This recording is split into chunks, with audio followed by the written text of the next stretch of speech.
ಯಾವಾಗ್ಲೂ ಭವಿಷ್ಯದ ಚಿಂತೆ ಮಾಡೋ ವ್ಯಕ್ತಿಗಳು ತಪ್ಪದೇ ಈ ಕತೆ ಕೇಳಿ. ಒಂದ್ಸಲ ಭಗವಂತ ಶ್ರೀ ವಿಷ್ಣು ಅವರು ಗರುಡ ದೇವನ ಮೇಲೆ ಕೂತು ಭಗವಂತ ಶಿವ ಅವರನ್ನ ನೋಡೋದಕ್ಕೆ ಕೈಲಾಸಕ್ಕೆ ಹೋಗ್ತಾರೆ. ಗರುಡ ದೇವ ಕೈಲಾಸದ ಹೊರಗಡೆ ಬಾಗಿಲ ಹತ್ರ ನಿಂತ್ಕೋತಾರೆ. ಆಗ್ಲೇ ಅವರು ಅಲ್ಲೊಂದು ಸುಂದರವಾದ ಪಕ್ಷಿನ ನೋಡ್ತಾರೆ.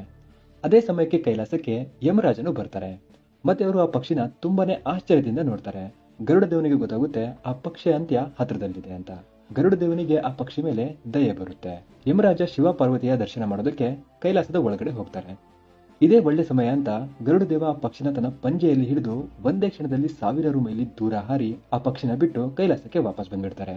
ಯಮದೇವ ಶಿವ ಪಾರ್ವತಿಯ ದರ್ಶನ ಮುಗಿಸಿ ಕೈಲಾಸದಿಂದ ಹೊರಗಡೆ ಬಂದಾಗ ಗರುಡ ದೇವನಿಗೆ ಕುತೂಹಲ ತಾಳಲಾಗದೆ ಯಮದೇವನ ಆ ಪಕ್ಷಿನ ಯಾಕಷ್ಟು ಆಶ್ಚರ್ಯದಿಂದ ನೋಡ್ತಿದ್ರಿ ಅಂತ ಕೇಳ್ಬಿಡ್ತಾರೆ.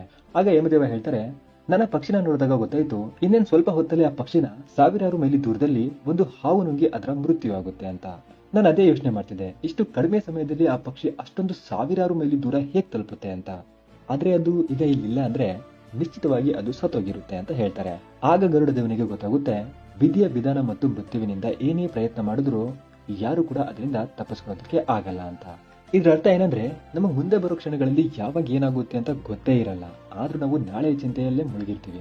ನಾವೆಷ್ಟೇ ಭವಿಷ್ಯದ ಚಿಂತೆ ಮಾಡಿದ್ರು ಆಗೋದದೇ ಏನ್ ಆಗೋದಿರುತ್ತೋ. ಅದಕ್ಕೋಸ್ಕರ ನಾವು ನಮ್ಮ ಹತ್ರ ಈಗಿರೋ ಈ ಮಧುರ ಕ್ಷಣಗಳನ್ನ ಸಂತೋಷದಿಂದ ಕಳಿಬೇಕು. ಭಗವಂತ ಹೇಳ್ತಾನೆ, ನೀನ್ ಮಾಡ್ತೀಯ